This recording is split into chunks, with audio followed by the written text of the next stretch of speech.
마이웨이예요. 주인의 뜻을 몰라. 저 율법 학자들 같아요.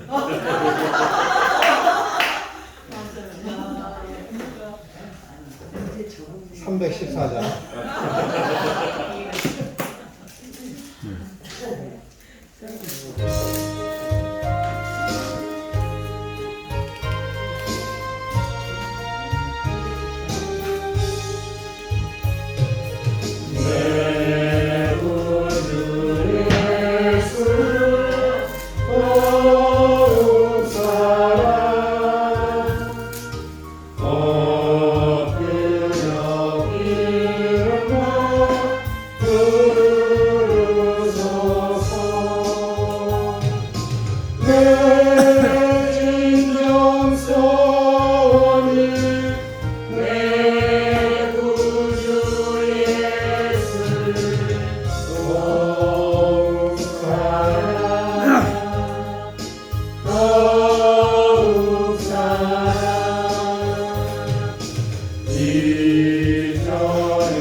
우리에게 생명을 주시고 이 땅에서의 청지기적 직분을 감당케 해주시는 믿음을 주셔서 믿음의 창시자 되시고 완전케 해주시는 그리스도를 바라보는 믿음의 삶을 살게 해주셔서 감사합니다. 오늘 찬양을 통하여 고백한 것처럼 마음을 가지고도 하나님의 그 크신 사랑과 은혜를 다 표현을 할 수 없음을 저희들이 압니다. 이러한 고백이 말과 흐름만이 아니라 진심으로 우리 행함으로 보이는 삶을 살게 해주셔서 우리 구주 예수님을 더욱더 날로 시간의 흐름에 따라서 그 사랑의 범위와 깊이와 높이가 크기가 커지게 하여 주시옵소서. 거룩하신 하나님을 드러내며 영화롭게 하는 우리의 인생이 되게 하옵소서. 그것을 위해서 시간 여기 모였사오니 길과 생명과 우리의 본이 되신 예수 그리스도를 밝히 할 수 있는 귀한 시간이 되어지게 하셔서 생명 되신 예수님을 세상에 널리 전파하는 데 부족함이 없는 신신한 일꾼들로 성장시켜 주옵소서. 거룩하신 예수님의 이름으로 기도드립니다. 아멘.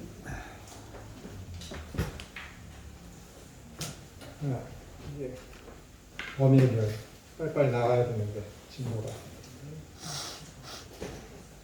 교회론을 얘기하면 모든 조직신학의 파트가 마찬가지지만 특별히 조직신학의 모든 파트가 각 론이 교회론에서 다 행해져야 하고 거기서 증명되어져야 하기 때문에 교회론이 교회가 어떤 것인가에 대해서 그 본질에 대해서 속성에 대해서 여러분들이 명확하게 아셔야 되기 때문에 부차적인 설명이 많이 있을 수밖에 없습니다.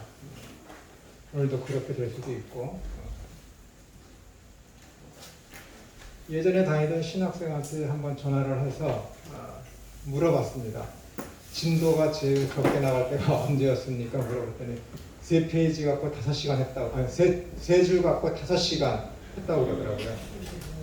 3줄 갖고. 그때 그 신학교에서는 하루를 온전히 저한테 다 줘서 11시부터 오후 5시 반까지 했었는데 하루 하면서 3줄 나갔다고 그래요. 3줄. 그 기억이 남는다고 하더라고요. 여러분 그래도 많이 나가는 거예요.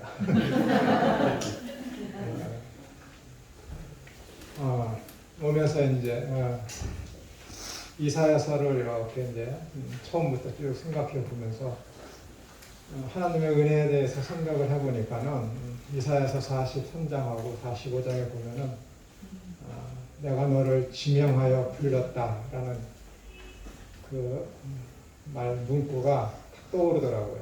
정확하게 당신의 택한 백성 하나하나를 정확하게 손가락으로 너 정확하게 지목해서 딱 부르신 거예요. 그래서 요한복음 10장에 있는 그 말씀대로 아버지께서 내게 준 자는 내가 한 명도 잃어버리지 않는다. 전지하시고 전능하신 그 하나님께서 한 명 한 명을 딱 정확하게 지명해서 지목해서 딱 불렀는데 잃어버리시면 그것이 전지하시고 전능하신 하나님이시겠습니까? 하나님께서 여러분과 저를 그렇게 정확하게 전지하심과 전능하심으로 딱 지명해서 불렀습니다. 실패하지 아니하시는 그 하나님께서 우리에게 영생을 주신 그 하나님께서 정확하게 완성된 하나님까지 우리를 데리고 가실 것입니다. 그래서 우리를 거룩하고 흠이 없는 존재로 만드시기 위해서 이곳에 있게 하셨고, 이스라엘 백성들이 애굽에 있었을 때에 하나님께서 그들을 불러내셨죠. 허다한 많은 민족 중에서 아브람과 이삭과 야곱에게 언약하신 대로 그 후손을 이렇게 불러내셨습니다. 불러내셔서 가나안 땅으로 가는데 그 광야의 삶이 오늘날 교회의 삶이고 여러 성도들의 삶입니다. 그 종되었던 곳에서 끄집어냈으면은 그 3개월이면 한 100일 정도면 갈 수 있는 그 거리를 40년 이상의 그 시간이 걸려서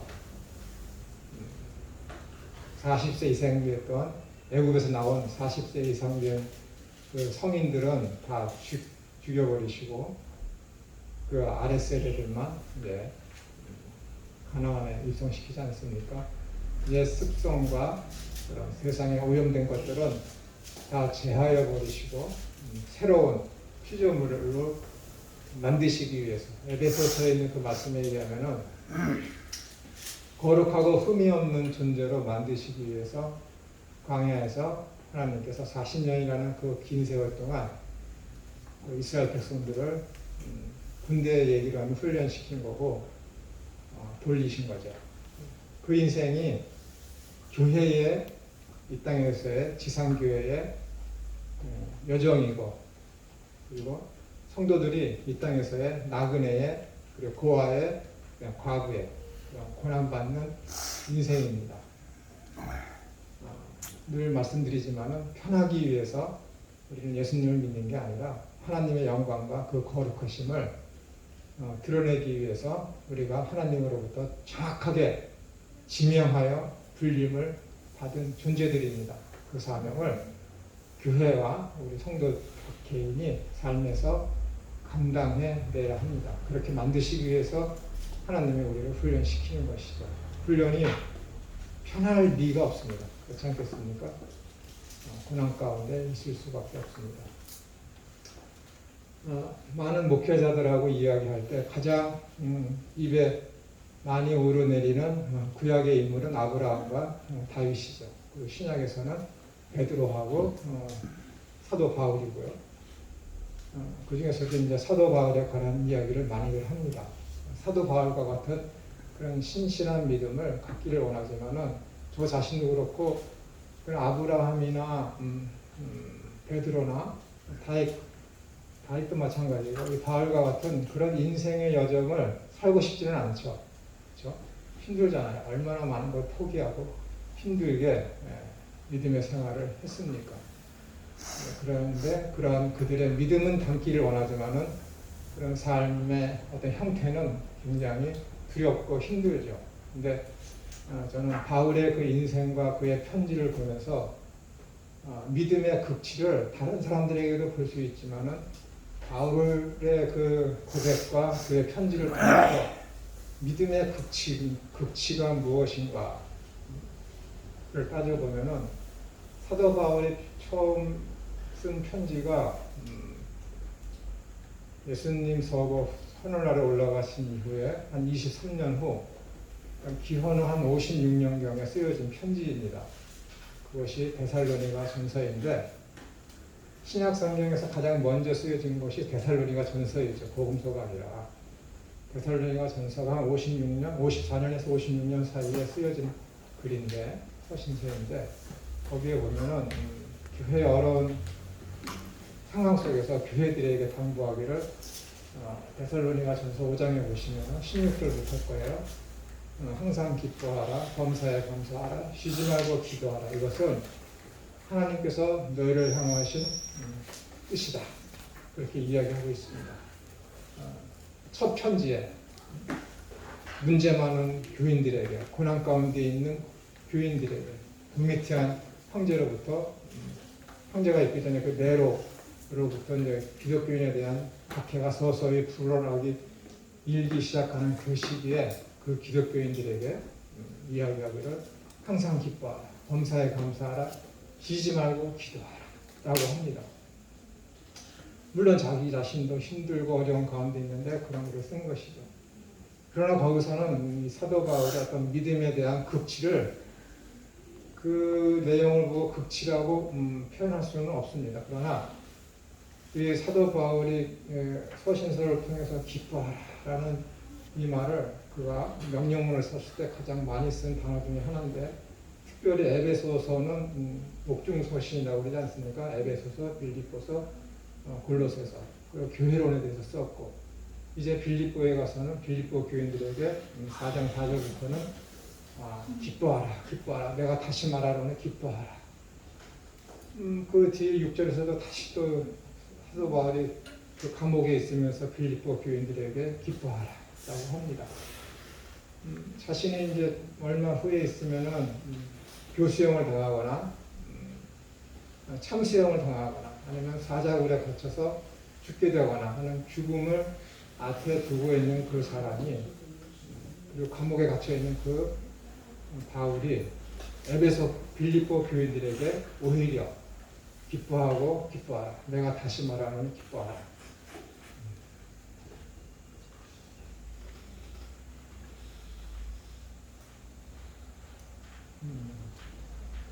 죽음은 내가 원해서 죽는 게 아니라 누가 나를 강제적으로 죽이기 때문에 그건 그냥 한 번 당하면 마찬가지죠. 근데 죽음을 앞에 놓고 고문을 당하고 언제 죽을지 모르는 그런 두려움 속에서 그런 공포 속에서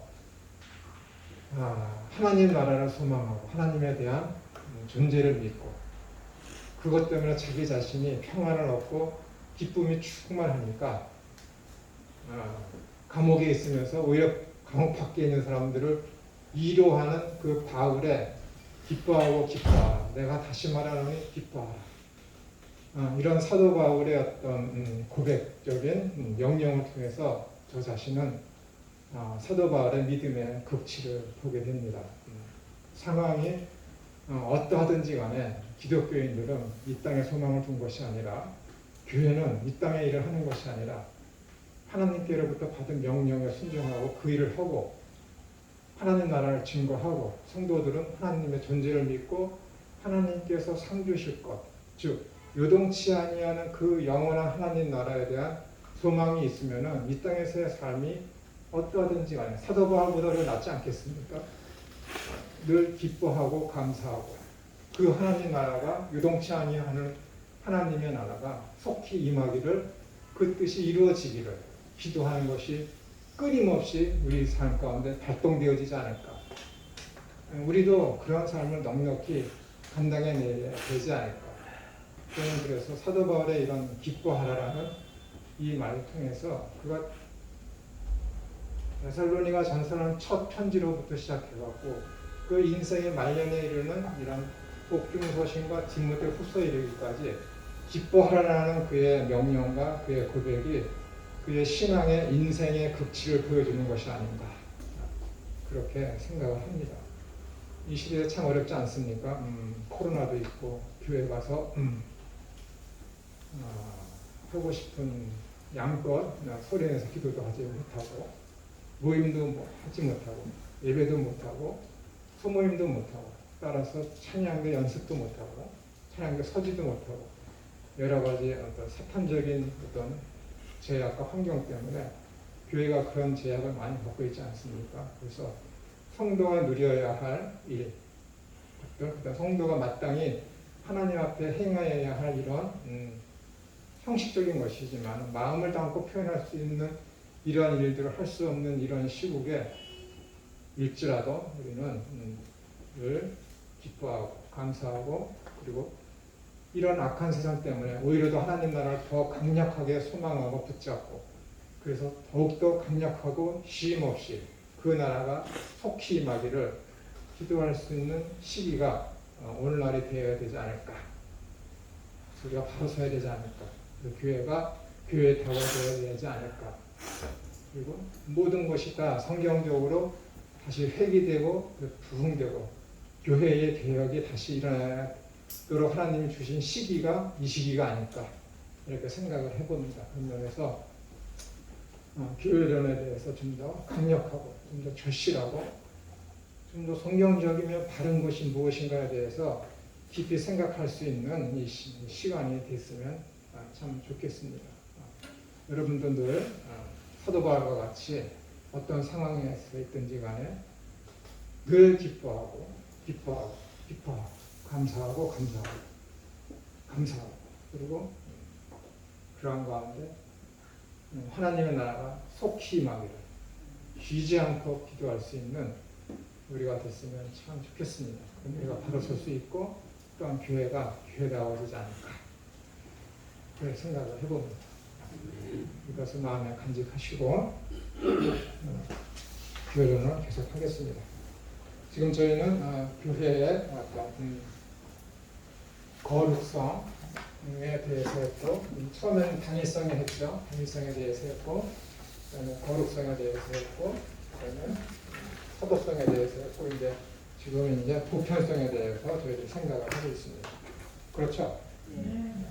단일성이란 예수 그리스도와 신비적 연합을 통해서 모든 교회와 성도들이 머리 대신 예수님 앞에 붙어 있는 지체이다.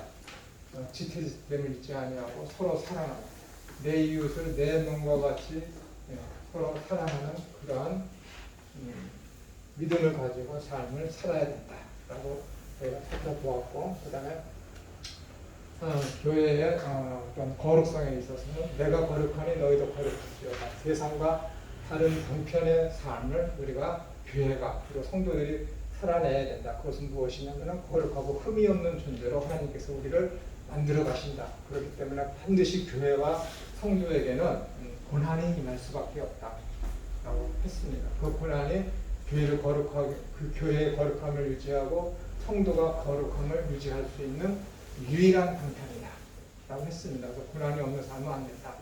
그래서 히브리서 5장에 있는 그 말씀대로 6장에 있는 그 말씀대로 하나님이 사랑하는 자는 그 자녀를 훈련시키신다 라고 했습니다. 하나님이 그로부터 훈련을 받지 않는 자, 교육을 받지 않는 자, 타이데이야 거기 징계라고 되어 있지만은 성경적으로는 모든 영어 성경이 대부분 23개 중에 22개의 성경이 영어 성경이 징계라고 퍼니시먼트라고 하지 아니하고 트레이닝 훈련으로 번역을 하고 있습니다. 언어를 파이데이아를. 그래서 그것이 맞습니다. 하나님께서 우리를 훈련시키신다. 훈련받지 않고 훈련을 하지 않는 그 자녀는 하나님의 자녀간의 사생활, 교회 내에서 뭐라고 그래요?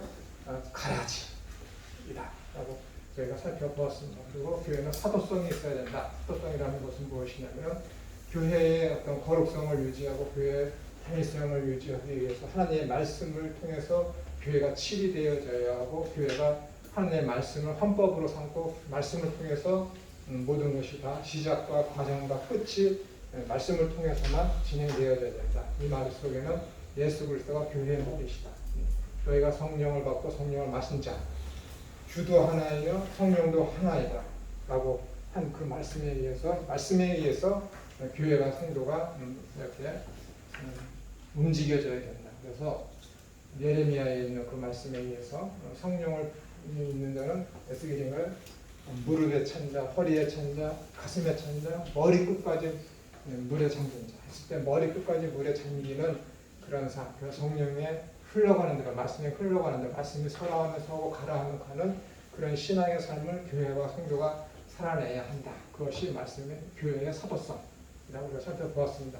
그리고 지금은 저희가 교회의 보편사, 남녀노소, 높고 낮음이 없이 세계 어디에서나 누구나 할 것 없이 다 복음이 편만하게 증거되어져야 한다는 것입니다. 그래서 그렇지만 이 복음은 하나님에게 택함 받은 자에게만 말씀의 유효성, 능력이 그에게 입증되어집니다. 이것이 무슨 말씀이냐면 하나님으로부터 택함을 받지 못한 자는 하나님의 말씀이 1000번 만번 그에게 들려질지라도 이 말씀이 참 좋은데 하고 그들은 도덕적이며 윤리적이며 철학적으로 삶의 어떤 모티브로다가 살 수는 있었지만은 그 말씀이 그들에게는 구원으로다가는 적용이 안 된다라는 거예요. 그러나 하나님으로부터 택함을 받은 그 어떤 사람은 한 번 들려졌을지라도 당신 죄인이야 하는 그 말 한마디에 의해서도 그가 그 말씀이 그에게 살아서 움직이는 그 운동력 있는 그런 능력 있는 말씀으로다가 그에게 적용이 된다라는 것입니다. 이것이 다른 거예요. 이것이 말씀의 보편성인데 너희들은 좁은 문으로 들어가라 좁은 길로 가라 했을 때 누가복음에서는 그리로 들어가고 싶으나 들어가지 못한다라고 했으며 구원은 다 모든 자의 것이 아니라고 주님께서 말씀하셨습니다. 그리고 데살로니가서에서는 믿음은 모든 사람의 하나님은 모든 사람이 데살로니가 후서죠. 모든 사람이 구원을 얻기를 바란다 했지만은 디모데전서 1장에서는 믿음은 모든 사람의 것이 아닙니다 라고 했습니다. 헷갈리는 것이잖아요. 하나님은 모든 사람이 구원을 받기를 원한다 라고 했을 때 여기서 모든 판타라는 것은 각계각층 모든 민족에게 각계각층 모든 민족에게 우리나라로 따지면 전라도나 경상도나 강원도나 충청도나 경기도나 서울이나 어디나 상관없이 어느 지역에서든지 간에 있는 사람들이 다 모든 지역에 복음이 증거되어지기를 하나님은 원하신다. 그 뜻이고 그러면 디모데전서에서 믿음은 모든 사람의 것이 아니니라라는 것은 거기서 모든이라는 것은 모든 각 개인 한 사람 그것을 이야기하는 것입니다. 그러니까 본문의 흐름상 그렇기 때문에 성경이 어떤 예수님께서는 사도 바울을 통해서 왜 여기서는 믿음은 모든 사람의 것이 아니라고 하고 왜 저기서는 하나님은 모든 사람이 구원을 얻기를 바란다고 얘기했을까 했을 때 그 본문의 흐름상 그 판타라는 모든이라는 그 단어의 의미를 본문을 통해서 여러분들이 거기서 해석을 달리 하셔야 성경 해석에 있어서 여러분들이 오해를 하지 않습니다. 이것은 100% 명확한 거예요. 이것을 가지고 이제 교회의 어떤 보편성, 교회는 어디에나 써줘야 되고 교회는 누구나 들어올 수 있고 하물며 가라지도 교회에 들어올 수 있습니다. 그러나 그는 교회의 참 이론이 아니라 거짓된 가라지, 잘못된 거짓 이론이고 교회의 어떤 재정적으로나 그런 것으로다가만 유익을 줄 수 있는 데 쓰여지는 하나의 지팡이 같은 역할을 하는 것들이 가라지죠. 그래서 그들은 어떻게 되는가 자기 자신들이 믿는 줄 알았지만 주님의 최후의 심판이 임할 때는 슬피 울며 이를 갈미 그들에게 심판이 임하게 되는 것이죠. 자신들은 믿는 줄 알았지만 그 내심과 그 고린도후서 13장에 있는 그 말씀대로 너에게 믿음이 있는지 스스로 확증하라는 그 말씀에 의해서 그들은 알아요. 자기 자신이 지금 믿는지 아닌지, 자기의 영광을 드러내고 있는지 아닌지.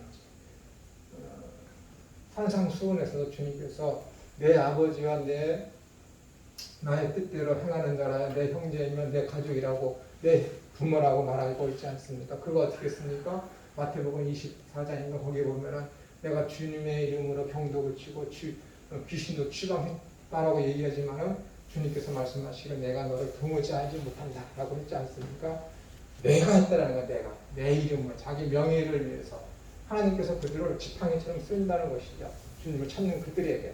그러나 능력만 그들에게 주었을 뿐이지 그들에게 어떤 성령이 임하셔서 어떤 기능적인 면을 있겠지만은 구원의 어떤 거듭남 하늘로부터 내리는 그런 능력은 하나님께서 그들에게 주지 않으셨다라는 것입니다. 그래서 구원은 어느 지역 누구에게나 다 전해져야, 복음은 전해져야 하는 것입니다. 이것을 가지고 이제 교회의 보편성이라는 것입니다. 그리고 또 한 가지 말씀드리는 것은 에베소 교회인가 거기 교회 봤을 때 볼지어다 내가 문 밖에 서서 문을 두드린다 했을 때 그 문은 성도 개인의 문이 아니라 교회의 문이다라고 제가 말씀을 드렸습니다.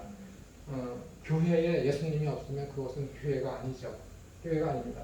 여러분 예수님 믿는다고 했지만 여러분들이 물 세례를 받았지만은 이후에 배우겠지만 여러분 성령 세례를 받지 않으셨으면은 물 세례는 그냥 형식에 지난 것이고 아무 능력도 없는 것입니다. 내가 정말 하나님을 믿는지 안 믿는지는 내가 성령의 세례를 받았는지 안 받았는지 그것을 통해서 결정되는 것이지 자기의 의지와 자기의 주관과 자기의 어떤 성경의 알에 따른 그런 지식에 의해서 내가 하나님을 믿습니다 라고 하는 것이 아닙니다. 성령이 내 안에 계시고 성령의 세례를 내가 받았고 성령을 내가 마신바 되어서 주님과 신비적인 연합을 하게 되면은 여러분들이 싫든 좋든 간에 성령님께서 여러분 가운데 임하셔서 여러분들을 거룩하고 흠이 없는 존재로 이끌어 가십니다. 그래서 내가 계단 하나하나 오를 때 힘들지만 나중에 돌이켜보면 어느새 보면 내가 10개의 계단에 올라가 있는 그런 것처럼 내가 뒤에 돌아보면 이전에는 내가 귀로만 들었던 주님을 눈으로 보게 되는 그런 역사가 여러분 가운데 임하게 됩니다. 그래서 여러분들이 내게 믿음이 있는가 없는가를 확증하기 위해서는 여러분의 삶을 스스로 돌이켜 봤을 때에 내가 주님의 말씀에 의해서 내가 점점점 거룩하고 흠이 없는 존재, 글쎄 충만한 장성한 분량이 이르기까지 내가 지금 거룩하고 흠이 없는 존재로 내가 지금 커가고 있는가를 여러분들이 살펴보셔야 합니다. 그래서 이러한 것들을 통틀어서 단일성, 단일성, 거룩성, 사도성 이런 보편성에 대해서 여러분들이 자신을 살펴볼 수 있는 가장 확실한 것은 무엇이냐면 내가 하나님에 대한 그 은혜를 내가 밝히 알고 있으며 율법이 아닌 의무가 아닌 감사에 의해서 내가 은혜를 아는 자로서의 삶을 살고 있는지 아닌지를 여러분들이 돌이켜 보셔야 합니다. 이것이 의무로 하는 것인지 내가 은혜로 하는 것인지를 여러분들이 살펴보셔야 합니다. 구약에 보시면은 시편 116편 그 이후부터 30번에 이르기까지 기뻐하라 여호와의 인자하심이 있으니 너는 기뻐하라. 그 인자와 함께 기뻐하라라는 단어가 이렇게 30번이 나옵니다. 시편 116편인가 그 다음부터 그 전에는 그 기뻐하라라는 단어가 나오지 않습니다. 시편에서 116편인가 붙어서는 기뻐하라라는 단어가 30번인가 그 헤세드라는 그 인자하심 여호와의 인자하심이 영원하니라라는 그 단어와 함께 수차례 나옵니다. 그러면은 왜 기뻐해야 되느냐? 여호와의 인자하심이 너희에게 임했기 때문에 라는 것입니다. 그러면 그 헤세드 인자가 뭐예요? 인자 참 인자하다 라는 그 인자가 아니라 왜 여호와의 인자하심으로 말미암아 우리 성도들이 이스라엘 백성들이 다윗이 시편 기자가 왜 기뻐하느냐면은 이 헤세드 때문에 이 헤세드라는 것은 무엇이냐면 생명의 문하고 연결되어 있기 때문에 기뻐요. 이 헤세드가 생명의 문, 생명의 문이신, 양의 문이신 예수 그리스도가 연결됐다는 의미가 이 헤세드거든요. 우리에게 창조주시며 우리에게 영생을 주신 그 그리스도와 관계가 회복되어서 그와 연결고리가 이어진 것, 신비적 연합이 있어진 그대들이여 그대들은 기뻐하라 라는 것이 여호와의 인자, 기뻐하라 기뻐하라, 여호와의 인자하심이 영원하게 라는 그 의미예요. 다른 걸로 기뻐하라는 것이 아니라, 다윗이 왕이 돼서 기뻐하라는 것이 아니라, 다윗이 수천 수만 개의 어떤 금을 확보해서 기뻐하라는 것이 아니라, 자식을 얻어서 기뻐하라는 것이 아니라, 하나님과의 관계 안에 내가 머물러 있어서 생명을, 네가 영생을 얻었기 때문에 기뻐하라는 것이 뭐냐면은 헤세드라는 거예요. 헤세드. 자비, 인자. 얼마나 대단합니까? 그러면은 이 헤세드랑 가장 유사한 단어가 사랑 아닙니까? 사랑. 어떤 사람들은, 아무것도 모르는 사람들이 헤세드를 사랑으로 알고 있는데, 사랑이라는 히브리어는 아하브예요. 아하브. 하나님을 사랑, 진짜 내가 하나님을 사랑하고 있는지 아닌지는 이 아하브라는 히브리어 단어의 뜻을 알면 돼요. 여러분, 사랑하면은 내가 좋아하고 그런 걸 알고 있지만, 이 성경에서 이야기하는 히브리어의 아하브라는 단어가 주는 이 사랑이라는 것은 무엇이냐면은 아주 신묘막측합니다. 하나님과 그 나라에 대한 소망이 있는 것. 소망이 있는 것. 그걸 사랑이라는 거예요. 하나님과 그가 세우신 하나님 나라를 늘 바라보면서, 하나님 나라가 뭐예요? 하나님의 통치가 임하는 것이잖아. 하나님의 존재하심을 믿고 그 하나님 나라의 소망을 두면서 살아가는 그 사람이 뭐예요? 그것이 하나님을 사랑하는 거예요. 대단하지 않습니까? 너무 성경하고 너무 딱 맞는 거예요. 이 아하브라는 단어가 주는 게. 그러니까 믿음, 소망, 사랑. 이 아하브라는 단어 안에, 이 사랑이라는 단어 안에 있는 거예요. 그러니까 너에게 믿음이 있어? 너 하나님 나라를 소망해? 그럼 그거 증명해봐. 그럼 사랑이야. 그러니까는 믿음, 소망, 사랑. 이것은 항상 있을 것인데 그 중에 제일은 사랑이다. 왜? 그 사랑이 내가 하나님에 대한 믿음이 있는지 없는지, 그 사랑이 내가 하나님 나라에 대한 소망이 있는지 없는지, 그 사랑이 네가 하나님이 말씀하신 그 언약을 네가 따르고 믿으며 하나님의 통치를 받는 것을 생애의 가장 큰 복이며 영광인 것을 알고 있는지 아닌지를 증명하는 게 뭐냐면은 사랑이에요. 사랑. 근데 그 사랑이 뭐라고요? 하나님의 존재하심을 믿고 하나님 나라에 대한 소망을 두면서 살아가는 그 자. 그래서 요한복음 12, 13장에서는 뭐예요? 하나님을 사랑해? 나를 사랑해? 그럼 너는 계명을 지키는 거예요. 그 계명이 뭔지 알아? 사랑이다. 아직 1.1에게 어떤 차이가 없어요. 오류가 없습니다. 이미 구약에서부터 하나님께서 우리에게 주신 인자하심, 하나님께서 우리에게 주신 그 사랑이라는 것은 하나님과 그 나라와 그 나라를 사모하는 그 믿음으로 사는 것이 뭐라고요? 사랑이며 그것이 뭐라고요? 헤세드라니까요. 이것이 교회에서 할 일이고 이것이 성도 개인이 평생에 해야 될 일이에요. 이것이 뭐예요? 이것을 살아가려고 하면 어떻게 해야 돼? 고난이지. 힘들 수밖에 없다니까요. 힘들 수밖에 없다니까요. 늘 핑계대. 하나님 말씀이 임하면 이 핑계, 저 핑계 대지. 운동을 해야 돼. 근데 운동하기 너무 싫잖아요. 이 핑계. 그리고 저 핑계 대. 이 운동을 안 하고 싶어. 근데 해. 운동을 해. 저번에도 말씀. 운동을 해. 할 때는 너무 힘들죠. 하고 나면 어떻게 돼요? 해야겠다. 통쾌한 거지 그냥. 통쾌한 거. 순종도 똑같은 거예요. 하나님 말씀이 우리에게 임했어. 야, 하나님 말씀 이러네. 야, 지금 서사는 나를 이렇게 못되게 굴고 나한테 손해를 주고 나를 속상하게 만드는데 말씀이 기억이 나는 거야. 야, 용서해라. 원수가 없는 일은 하나님께 있다. 아우, 내가 그냥 지금 줄 것을 안 주면 저 사람이 지금 고난 가운데 더 곤두박질 칠 텐데 말씀에 딱 떠오르네. 근데 성령의 이끌림 받아 살아야 되니까는 순종하려면 어떻게 돼? 고난이 있다고 그걸 내놓아야지. 그런 삶을 해내면 어떻게 되는 거야? 너무 좋지. 너무 좋은 거야. 너무 좋은 거예요.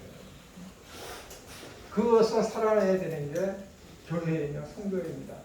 저번에도 말씀드렸잖아요. 고난, 우리가 초대교인들처럼 고난받습니까? 우리가 이슬람 이런 문화권에 있는 성도들처럼 고난받습니까? 우리가 중국에서 핍박이 있는 그런 상황에서 우리가 교회를 다니며 그리스도를 믿고 있습니까? 아니거든. 자유 대한민국에서 법치주의 아래서 우리가 그리스도에 대한 신앙을 고백하고 믿음의 신앙의 삶을 살고 있기 때문에 핍박이 없습니다. 이런 가운데 기독교는 무슨 고난을 받겠어요? 기독교의 고난은 찾아가는 거예요. 찾아가는 거예요. 옆에 어려운 사람이 안 보여? 어려운 사람을 찾아가는 거예요. 교회가 찾아가고 성도가 찾아내는 거예요. 그래서 그들을 내가 가진 것을 거저주는 거죠. 이것이 청지기 직분이에요. 좋아하시죠, 여러분? 청지기라는 거. 시간에 대한 청지기, 재물에 대한 청지기 직분. 이 삶 전체가 그리스도께서 나에게 주신 생명도 그리스도의 것이니 이 생명도 이 건강도 청지기 직분으로 살 직분을 생각을 가지고 열심히 건강관리를 해야지. 열심히. 정말로 참된 하나님의 백성이라면 술 먹으면 안 돼. 왜? 건강관리 해야 되거든. 담배 피면 안 돼.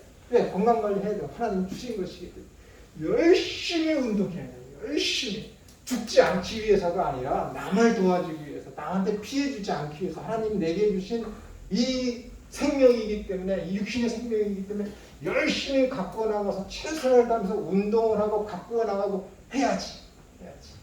하는 목욕탕에 딱 갔는데 몇 년 전이에요. 한 5, 6년 전인데 한 꼬마가 막 오면서 저한테 배를 보면서 그래. 왕짜다! 그러는 거야. 근데 그 꼬마가 뭐라냐면 삐뚤어졌다! 왕자는 좋은데 왕자가 왼쪽 오른쪽이 이렇게 약간 이렇게 삐뚤어졌고요. 아마 허리가 잘못된 것 같아요. 삐뚤어졌다. 근데 얼굴이 얼마나 빨개졌는지 처음에 왕자다 그러는데 기분이 좋았는데 조그만 게 삐뚤어졌다라는 거야. 관리를 해야지. 여러분 내려앉으면 울퉁불퉁합니다.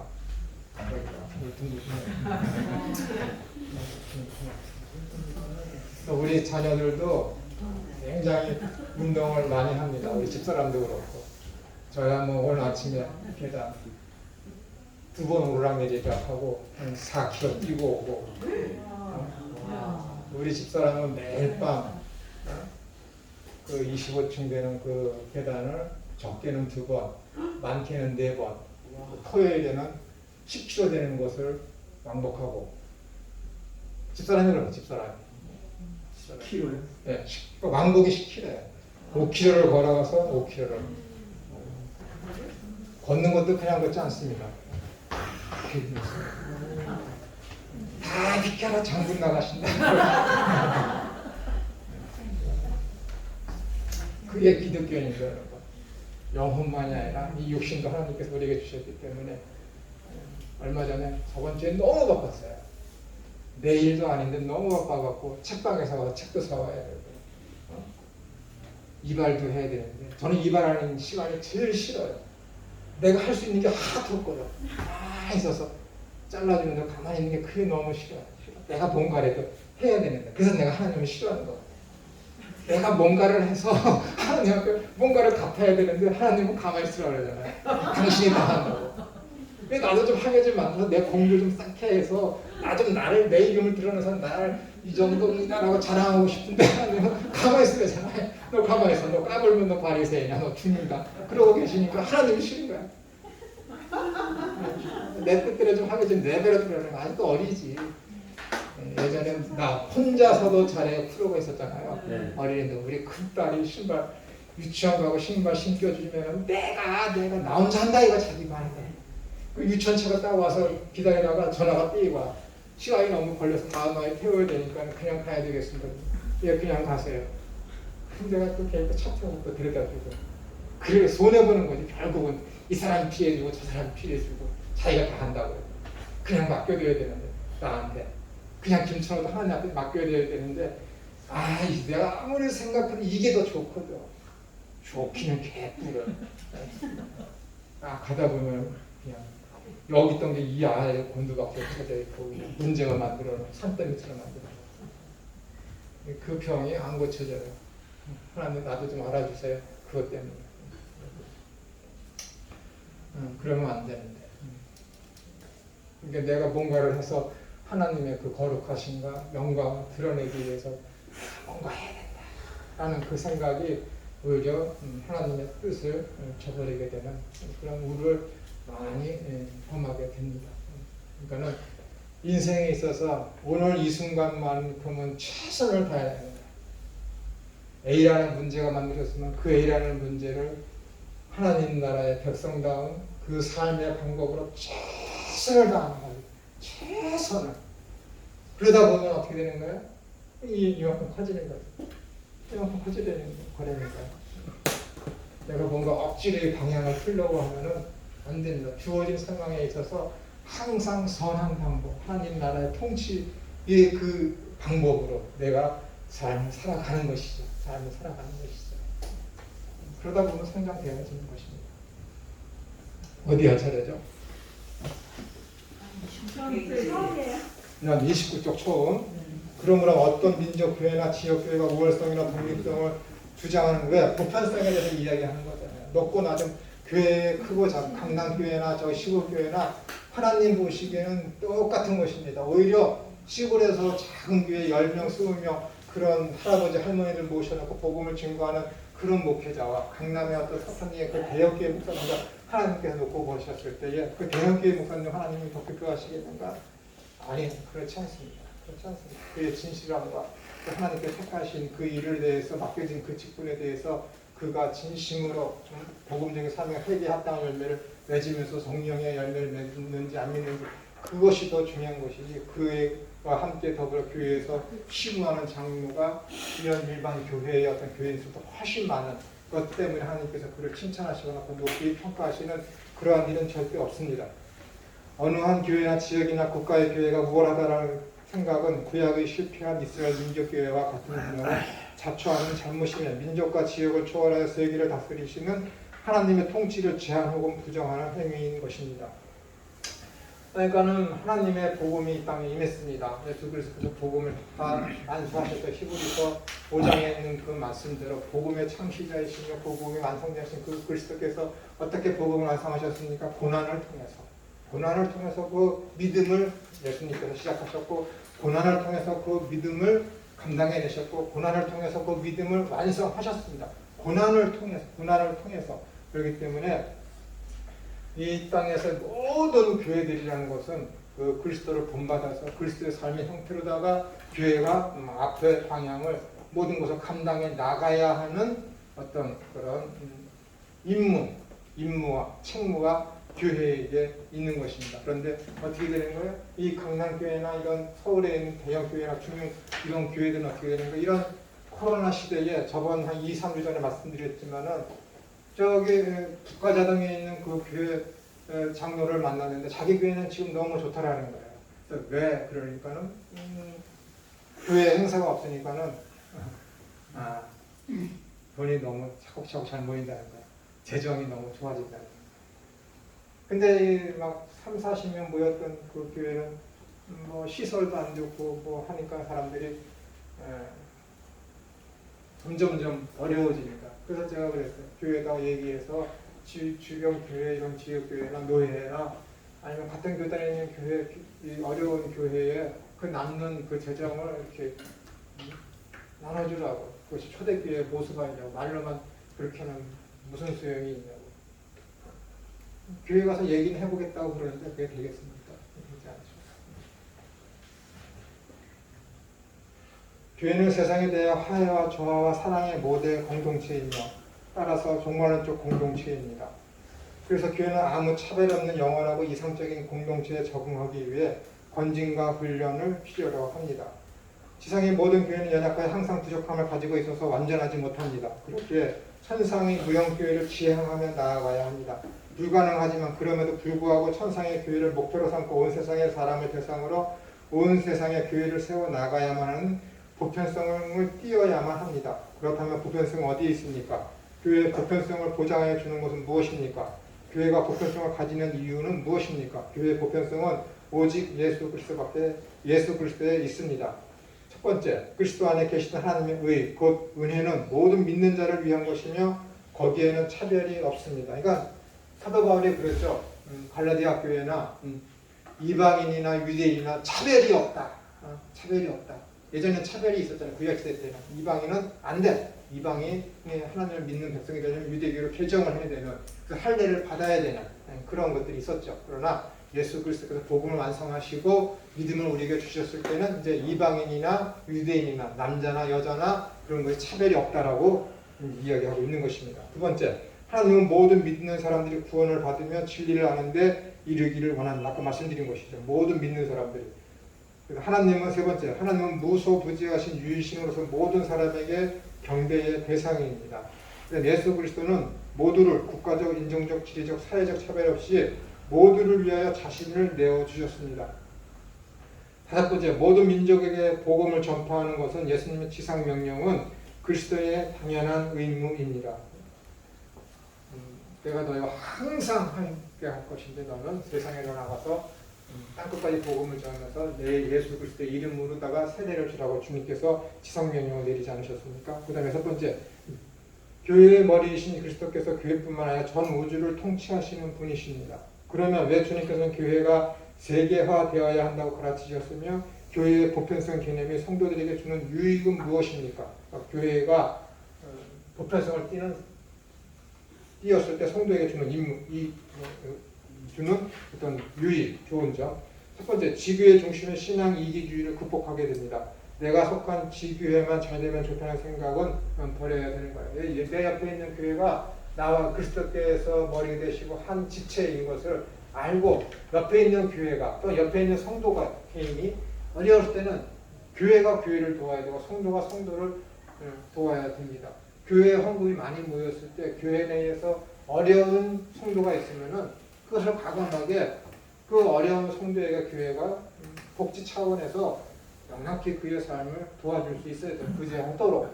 구제헌금이라는 것은 교회 내에서 교회 밖에 있는 어떤 사람들에게만 쓰라는 것이 아니라 내 가정과 내 형제를 돌보지 않고 이웃을 돌보는 자는 믿지 않는 자보다 더 악하다라고 말씀하고 있지 않습니까? 그러니까 교회가 재정이 충분할 때는 내 교회에 그 연약한 사람들이 있으면은 그들을 도와줘야죠. 교회가. 그 잡고 그것을 나중을 위해서 대비한다? 그건 있을 수 없는 일입니다. 있을 수 없는 일. 여러분들이 전도사 되시고 목회하시게 되면은 성도의 어려움이 있으면은 그분한테 찾아가서 과감하게 말씀을 드려요. 헌금하지 마시라고. 헌금하지 마시고 교회가 주는 것을 다 그리고 오히려 도와주고 그렇게 하셔야 돼요. 제 아버지께서는 1980년대 초에 복음 신부의 어떤 시골 교회가 너무 어렵다고 그래서 도와줘야 되겠다. 그래갖고 돈을 많이 가지고 가셨나 봐요. 장로랑 부모님이랑 같이. 저희 아버지는 뭐 서울 서대문구 연희동에 계시면서 뭐 아현동까지 그건 왔다 갔다 하면은 12, 3km 되는데 그거는 그런 거리는 매일같이 걸어다니거든요. 신랑 마실 때. 환자가 그런 데 있으면은 뭐 밤 10시 때도 부르면 가시고 그랬거든요. 근데 시골 교회가 어렵게 되니까는 교회의 허락을 받고 그 돈을 가지고 장로님이랑 버스 타고 가셨어요. 근데 거기에 가보니까는 컬러 TV에다가 목사님 그건 흑백이었는데 컬러 TV에다가 가지면 안 된다는 게 봉고차 2개에다가 목사님 장하영이라고 그 시대에 아버지가 너무 실망하고 오신 거야. 교회 재직회에서 돈을 다 통장에서 빼서 장로님이랑 갔는데 그거 확인하지 못하고 갔다가 주려고 했다고 그냥 얼마나 그 재직회 때 당회 때 얼마나 아버지가 그냥 죄송하다고 그러는지. 그러면 안 되잖아요. 그러면 안 되잖아요. 복음 신부에 거기 이사장을 저희 아버지가 잘 아는데 전화 그냥 뭐라고 막 그래 똑바로 가서 알고 해야지. 막 그러고 도와줘야 되고 도움을 요청하는 사람은 양심껏 해야지. 양심껏. 여기저기서 기부금하고 도움의 손길이 많이 오니까 웬만한 교회보다 형편이 더 좋아. 형편이 더 좋아. 우리 어린이집에 SBS에서 토요일 밤 12시에 하는 프로가 있습니다. 거기에 이제 어린아이들하고 뭐 편부모 할 때 어려운 형편에 있는 그런 사람들을 도와주는 프로그램이 있어요. 프로그램 제목은 모르는데 아동학대를 해서 아이를 뺏겼다가 간신히 그 아이를 다시 데리고 온 부모가 있습니다. 근데 SBS에서 그 부모를 이제 촬영하러 온 거예요. 도와주겠다고. 그래서 기부금이 엄청 들어요. 엄청. 그 가정이 어려워서 우리 집사람이 조카가 있는 회사에 전화를 걸어서 이렇게 우리 어린이집에 어려운 사람이 3가정이 있다. 그러니 너희 회사에서 이 어려운 가정을 위해서 기부해라. 그래서 그 중소기업인데 그러면 3가정을 추천하지 말고 2가정을 추천하십시오. 그리고 3가정 추천한 걸로 해서 한 계좌는 어린이집을 위해서 쓰고 2 계좌는 그 가난한 사람을 도와주려 해서 그 집을 선택해서 매달 돈을 줘요. 매달. 큰 돈은 아닌데 매달 돈을 줘. 우리가 주는 게 아니라 그 회사랑 연결을 시켜줘서 매달 돈을 줘요. 벌써 몇 년이 됐습니다. 근데 SBS에서 딱 나왔는데 완전 연출입니다. 우리 집사람이랑 우리 애들은 절대 안 믿어. 그런 거. 그 이후부터 기부 다 끊었어. 너무 잘 살아. 어느 날 오면은 손톱에 네일을 해갖고 그냥 형용세세 뭐 그런 거 하고 뭐 차도 바꾸고 너무 형편이 좋아진 거야. 그래서 가끔 물어봐 우리 집사람이 지금도 그거 와요. 그럼요. 얼마나 좋은데요. 창피한 줄 몰라. 창피한 줄 몰라. 호의가 권리가 됐어. 그래서 우리 집사람이 이렇게 오니까는 이 회사에서 오는 이 기부금을 다른 사람들한테 돌려줄까요? 그랬더니 그러면 안 된다. 그러면 어린이집 못 나온다. 아, 사람이 그래요. 계속 받는 건 계속 받고 싶어 하거든.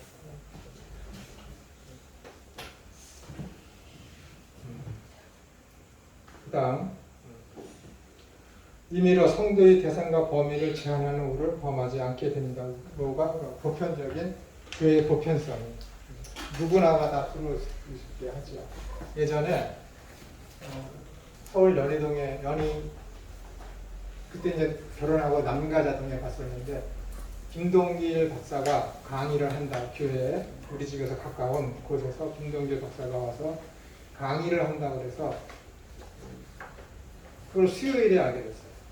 오후에 월화수 그분이 강의하셨는데 교회 양해를 구하고 우리 온 가족이 갔어. 그 교회에 막 3층 집 2층 집 아주 호화스러운 주택가 안에 예배당이 있어요. 예배당이. 근데 문 열고 딱 들어갔는데 분위기가 너무 이상한 거야. 자가용이 세워진 게 눈을 씻고 봐도 그랜저 아래는 없어. 아니 에쿠스 아래는 없어. 에쿠스 아래. 근데 90년대 말, 미국 가기 전이니까 너무 좋은 거야. 우리는 그래도 옷을 잘 입고 간다고 갔는데 너희들 왜 왔냐? 아니 아무도 인사를 안 해. 아무도 우리한테. 걔는 그냥 오늘 김동규 박사 강의만 듣고 갈 아이들. 아무도 와서 인사를 안 해. 아는 분들인데 모르는 사람이 처음 강구예요. 처음 강구. 교회는 빨간 벽돌로 지어놨는데 안에는요 얼마나 휘황찬란한지 놀랐어요. 교회가 부유한 사람들이 많으니까 교회 안에도 겉에는 검소해 보이는데 그 교회 안에는 뭐 피아노도 스테인도 그러니까 우리나라에 없는 그런 피아노를 쓰고 대단하더라고요. 그런 거는 뭐 그럴 수 있다고 치는데 기분이 더럽게 나빠서 왔어요. 교회 가서. 이렇게 이제 그런 교회는 자기네끼리만 똘똘 뭉치는. 또 하나는 우리 아이가 지금 그 교회를 떠난 지 우리가 한 10년 됐는데 그 교회 다니는데 우리 큰아이는 리더로다가 나서는 걸 굉장히 좋아해요. 리더로다가. 어떻게 하다가 거기 고등부 회장이 됐어. 그냥 굴러온 돌이 박힌 돌을 빼낸 거예요. 얼마나 왕따를 시키는지 나중에 얘가 얘기해요. 교회 떠나서 나왔을 때 얼마를 왕따를 시키는지 그때서 얘기하더라고요. 너무 속상한 거예요. 그래서 우리 온 가족이 그 교회에서 나오는데 장로님, 사모님이 붙잡은 이유가 뭐냐면은 아까워서 어떻게 떠나냐는 거야. 직접 들은 얘기야. 아까워서 어떻게 떠나냐면서 뭐가요? 여태까지 이 교회에서 부조금 내고 조의금 내고 했는데 10년 동안 너희들 떠나면은 너희들 이 아이 결혼하고 너희 부모 가족 중에 무슨 일이 상했을 때 교회에서 사람들이 너희들 안 찾아갈까? 그 이야기를 하는 거야. 직접 들었어요. 장로는 그 자기는 못 떠났대. 여기 투자하는 데만 이 교회 잘 떠났다, 잘 나왔다 그랬어. 진정 특정 정파나 개인적인 소신을 절대화하지 않습니다. 다른 교회 인정해줘야 돼요. 네 번째, 진정한 교회 연합을 추구하게 됩니다. 보편성이 있었을 때, 서로를 인정해주고 있었을 때 교회가 진정한 연합이 되게 되는 것이죠. 그 다음에 교회 사도성이 어딨냐? 한 줄. 사도성이란 쉬었다가 하겠습니다. 40분. 목사님 내가 아까 왜 사도성 했냐 갔더니 왜 하셨다고 했어요? 네. 제 실수입니다. 제 잘못이죠. 더 좋을 때 말씀하세요. 목사님이 선하시니까 내가 뭐라고 그러죠?